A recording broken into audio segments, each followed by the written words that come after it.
Nice to see you again. Happy New Year. Welcome to Earthfile. I'm Ayola Kasim. Our first story in 2022 is on plastics. While they have many valuable uses, we have become addicted to single-use or disposable plastics with severe environmental consequences. Around the world, 1 million plastic drinking bottles are purchased every minute, while 5 trillion single-use plastic bags are used worldwide every year. In total, half of all plastics produced is designed to be used only once and then thrown away. Plastic waste is now so ubiquitous in the natural environment that scientists have even suggested it could serve as a geological indicator of the Anthropocene era. Yeah, big word there. Well, we've been told if current trends continue, our oceans could contain more plastic than fish by 2050. The good news is many people are doing their bit all over the world. We want to look at these on today's Earthfile, and we start right here in Lagos, Nigeria. Just stay with us. 15-year-old climate activist Esohe Ozigbo struts a catwalk in an outfit made from discarded polybags in Lagos. Plastic waste is ubiquitous in the megacity, the commercial capital of Nigeria, with a population of more than 20 million people, where dropping litter is commonplace. To reinforce their message about the extent of the waste in Lagos, Esohe and her fellow activists attach plastic to fabric to create garments they wear in their annual fashion show.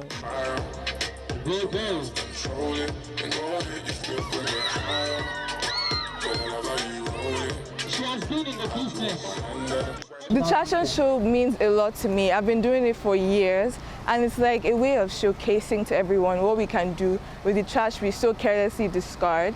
And I really think it's just like us making a statement and showing that we care about the environment, and you should too, because we're just teenagers, but we're trying to make a change in the world. Green Fingers Garden, a not-for-profit conservation group funded by donations, works with young people to stage the shows in shopping malls. The goal is to mix creativity with advocacy. And that was why we actually went out with this. So the students are the ones, together we went out, we picked up the plastic, we cleaned the environment. But rather than just taking everything maybe to a dumping site or so, we felt we'd get creative with it. So we decided to spruce things up and start the fashion show, the fashion show. Recently, Esohe and her group waded through a mass of plastic bottles, food containers and bags that have blocked a waterway. Wearing gloves and masks, they pick up the discarded plastic and drop them into refuse bags.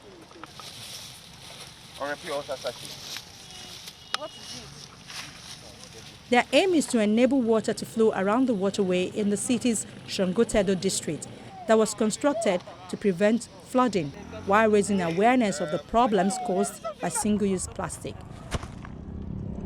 We are the generation who are going to be leading in a few years, and the older people, at the end of the day, they will end up leaving this earth and we'll be the ones left with it. So we need to start now, because in a few years it's going to be too late to do anything.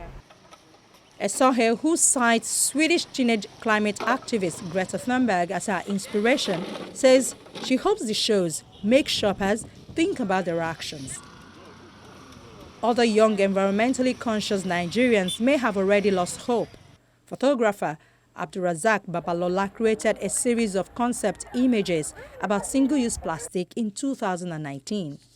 I did this project in 2019, and since then, nothing has really changed. Nothing. Let's be honest with ourselves. Nothing has really changed. And if we don't restore the earth right now, the negative effect is going to have on us.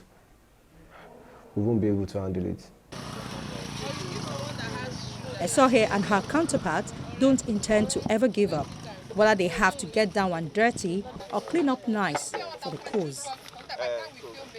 Mismanaged plastic waste and unsustainable plastics production are commonplace in the country.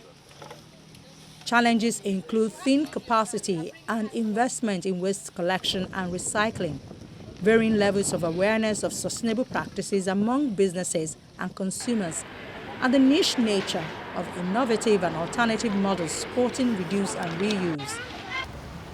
In 2018, Nigeria was estimated to have discharged around 200,000 tons of plastic waste into the ocean per year, while its annual plastics production is projected to grow to 523,000 tons by 2022. So far, the Extended Producers Responsibility Program of Nigeria has been the closest working government policy tackling plastics waste in Nigeria, a program that originated from Sweden in the 1990s as a policy strategy to encourage environmentally responsible product manufacturing and disposal. Nigeria first published its EPR operational guidelines in 2014 and commenced operation in 2016, starting with a sector that probably produces the largest amount of plastic waste in the country, the food and beverage industry. The idea is to make manufacturers or brand owners responsible for the entire life cycle of the product, particularly their take-back, recycling, and final disposal. The EPR program is now, we have started it. Presently we have 3 sectors. One of them is the food and beverage sector, which generates most of the domestic waste we use, especially the plastics, packaging of the food substance, and also other items. So the stakeholders, they have come together, have set up their producer responsibility organization. And this PRO now is trying to see how they are going to incentivize the collection of this waste and also the recycling on behalf of the manufacturers, the importers. So the role of Nigeria is to provide the oversight function to ensure that they do the right thing. Not only the food and beverage sector, we also have the EPR for the electronic waste. You know, Nigeria is one of the countries that receive a lot of second-hand electronics. When they come, they pack up and they become a serious environmental hazard. Presently, the people do recycle most of these things, but it impacts much in the environment. They burn most of the plastic cases after removing the useful components. And it's not good for the environment, so we are also implementing the circular economy in that sector. We have the PRO that is called the US Producer Organization of Nigeria, EPRO. So presently, stakeholders are keen in, and we also have pilot projects in Lagos where we intend to collect 300 tons of waste to showcase the best way to go about the collection and the recycling in the best manner. So after doing that, we hope to replicate not only in other states of Nigeria, but other African countries.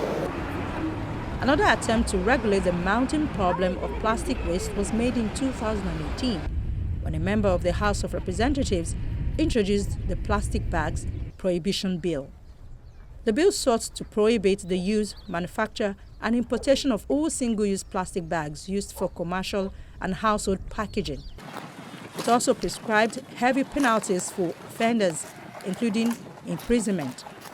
Although the House of Representatives passed the bill in 2019, it was never signed into law. Meanwhile, the national policy on plastic waste management is the most current and comprehensive effort to promote the sustainable use of plastic through life cycle management. It builds on the National Policy on the Environment of 1991 and the 2018 National Policy on Solid Waste Management that was developed to govern the waste sector. The policy, which continues to be under consideration since 2018, aims, among other things, to reduce plastic waste generation in the environment by 50% of its baseline figure of 2020 by 2025, to phase out single-use plastic bags and styrofoam by 2028, and to ensure that all plastic packaging in the market is recyclable or biodegradable by 2030. In January 2021, the federal government announced that it will join the Global Plastic Action Partnership alongside Indonesia, Ghana, and Vietnam to advance national efforts to fight plastic pollution. In joining GPAP, Nigeria will work with the World Economic Forum to launch a national plastic action partnership based on a promising model that has been piloted in Indonesia, Ghana, and Vietnam.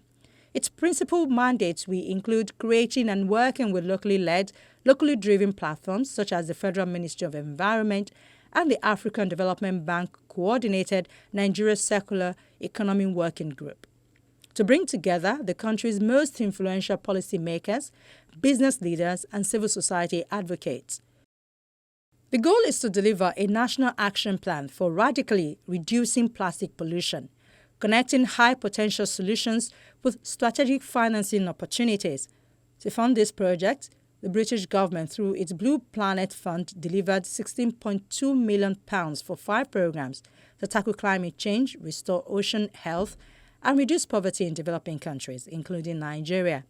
The programs, financed from the UK's overseas aid budget, will increase marine protection, tackle plastic pollution in Nigeria and 3 other countries. I hope Nigeria takes this opportunity, uses this funding to good effect here. I'm delighted that the Ministry of Environment has just recently set up, a sort of circular economy group. And it's not just public officials, but that will include the private sector and also CSOs. So it really is an inclusive approach to tackling the scourge of plastic waste. And I'm pretty certain it's going to be successful. More recent scenarios have suggested that due to end-user demand for plastic products on the continent, by 2060, 8 African countries will be in the top 10 nations with the highest plastic waste generation rate. Overall, this results in large volumes of waste ending up in open and uncontrolled dump sites. 18 of the 50 largest dump sites are located on the continent, but across Africa, many are looking at solving the problem. As Ivorian painter Aristide Kwame combs the beach dragging a trash bag of waterlogged flip-flops, he knew most other beachgoers thought him either a desperate trader or a madman. Little did they know that when 26-year-old Kwame is tired of collecting rubber scraps that had washed up along Abidjan's coast, he would take them home, cut them into pieces and plaster them across a canvas valued at nearly $1,000. This is waste that men dumped into the sea, and the sea brings it back to us because she doesn't want it. The environment doesn't want the negative things that man gives away, so the sea brings everything back to us. Around 13 million tons of plastic waste are dumped into the world's ocean each year. According to the United Nations, 2 of Africa's worst culprits, Ghana and Nigeria, occupy the same coastline from which Kwame collects his supplies. Sitting on the floor of a narrow alley, Kwame carves shapes, letters and faces into the rubber soles. He makes his own paint by grinding what scraps remain into piles of Technicolor pigment. Kwame's material choice are both artistic and economic. Why do I talk about recycling and recuperation? Because it's a way for me to fight against pollution. I tell myself that the waste that man dumps in the water, the sea, nature doesn't want it and gives it back to us. So I recuperate all this and give it a second life through my work.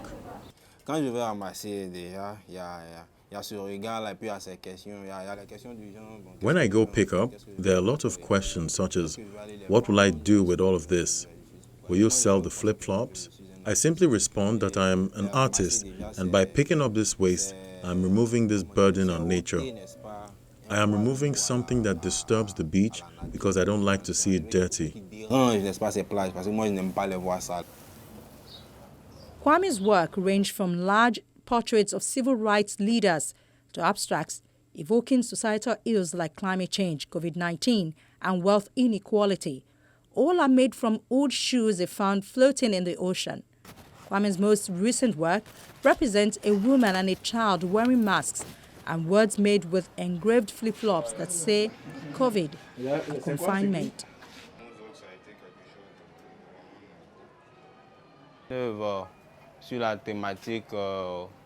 This work is about COVID-19 because that's what dominates the news these days.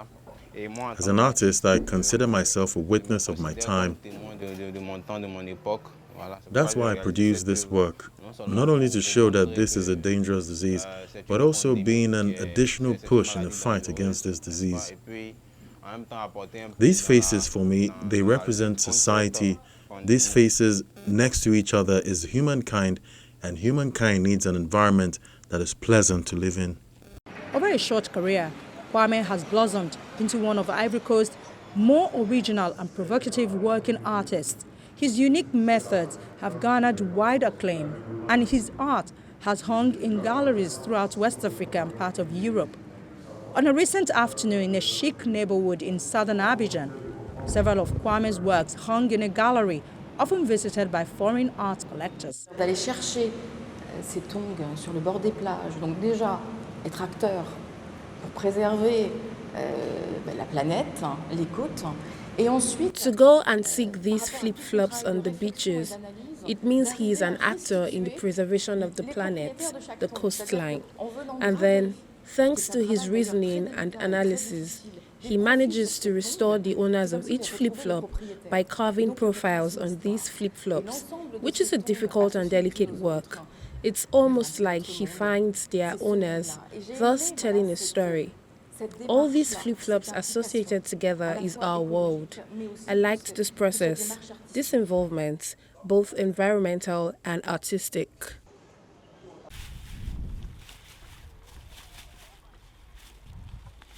Kampala, Uganda's capital, churns out 1,000 tons of garbage per day. According to the East African country's National Environment Management Authority, most of it ends up as litter in the city, clogging vital sewage and drainage systems, causing flooding and creating unfavorable sanitation conditions. But what many see as trash was viewed as a solution-based business opportunity by entrepreneur Faith Aweko. Faith and her employees turned plastic waste from sites like the well-known Katizi landfill site into fashionable handbags. As a young girl, she often came up against the harmful effect of the plastic that littered the low-income area she lived in. It's an environmental problem experienced around the world.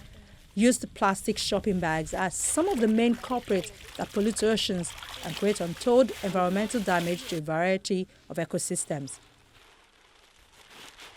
I like to call myself a wastepreneur because I deal in waste, and this is something that most people don't want to associate with.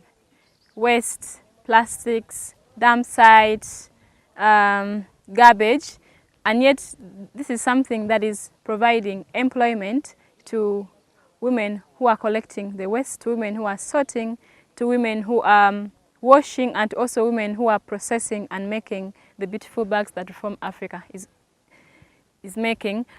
And then we are also able to provide an income for ourselves and the other employees, and I'm also championing in saving the environment.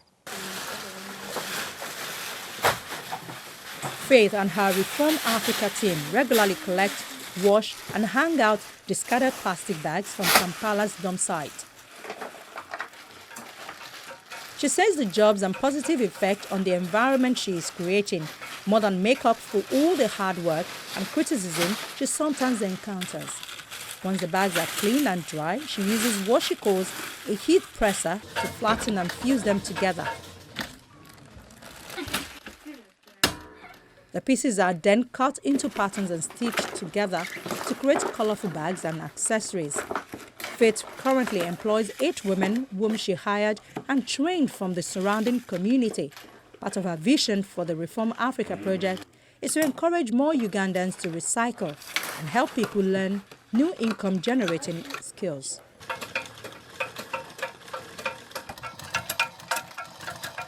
Faith is a graduate of the Social Innovation Academy outside of Kampala, which helps young aspiring social entrepreneurs take their ideas to market. Her bags sell for between $16 and $25. She has deals with several local shops and markets, heavily using social media platforms to land more clients in the West. We have shops both here in Uganda and also in Europe. In Uganda here we have 6 shops, 4 in Kampala and 2 upcountry that retail our products on a commission base. and we also do wholesale to international market. We have over 8 shops that wholesale our products. That's in America and also in Europe. Faith not only hopes to make a mark with her brand, but that her bags will also help spark conversations about environmental awareness, recycling, and waste management in her country.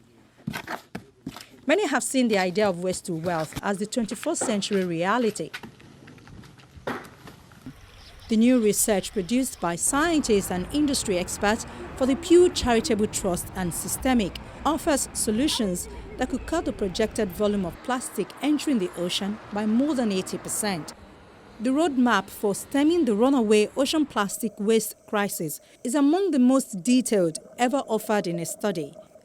If no action is taken, however, the amount of plastic going into the sea every year will rise from 11 million tons to 29 million tons, leaving a cumulative 600 million tons swirling in the ocean by 2040, the equivalent weight of 3 million blue whales.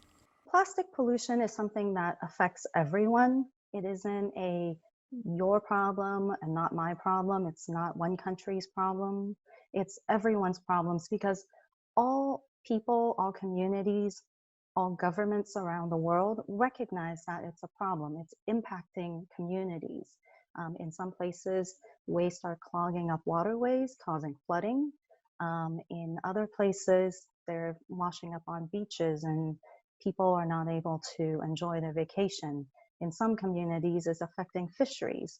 So it has really broad impacts across society, and it's something we see ourselves. So people are experiencing the impacts, they're seeing it, and the biggest problem to all of this is it's going to get worse if we don't do anything.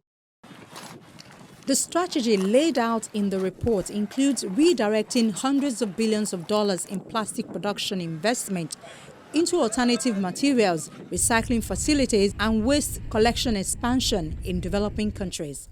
This would require a U-turn by the energy industry, which is rapidly building new chemical plants around the world to boost plastic output as its traditional fuel business is eroded by a rise in cleaner energy sources. The amount of plastic produced annually has been climbing fast since 1950, when global production totaled 2 million tons. In 2017, that number was 348 million tons and is expected to double again by 2040. If it were up to us, we would be putting more emphasis on the need for reduction and stemming production of plastics and putting restrictions in place, for the continuing production of disposable, particularly single-use plastics. At the same time, we'd be requiring corporations and companies who are, the main purveyors of disposable plastics to invest in alternative delivery systems. Big plastic makers, including ExxonMobil, Dow, and Chevron Phillips Chemical, have said they are committed to tackling plastic pollution despite increasing production. The projects they fund focus on cleaning up waste. The study recommends that government implement laws to discourage new plastic production and provide subsidies for reusable alternatives. If industry were allowed to continue with their projections of growth, let's say until 2050, which quadruples production during this time, most of the recommendations from this report would be meaningless. The plastic industry has lobbied against government bans on single-use plastic. Some of the biggest buyers of plastic are consumer goods companies like Coca-Cola, PepsiCo, Nestle, and Unilever. They have all made commitment to use a greater amount of recycled content in products in the future. But current government and corporate commitment will only reduce the amount of plastic flowing into the ocean by 7% by 2040, the Pew and Systemic study finds. To cut the flow of ocean plastic by 80%, paper or compostable alternatives to single-use plastic will be needed, and packaging should be redesigned to more than double the share of recyclable material, the study says. So far, the discussion has been very polarized, where we had different opinions, camps, whose propositions went unreconciled. There were some, we have to get away from plastic altogether. There were some who say, look, this is something that can easily be burned and buried. It's not that much, and it's efficiently stored in landfills. There are others who say that we can clean up later. We have done this many times during eras of very strong economic growth. There has been an ecological overshoot. There's enough time to address it later.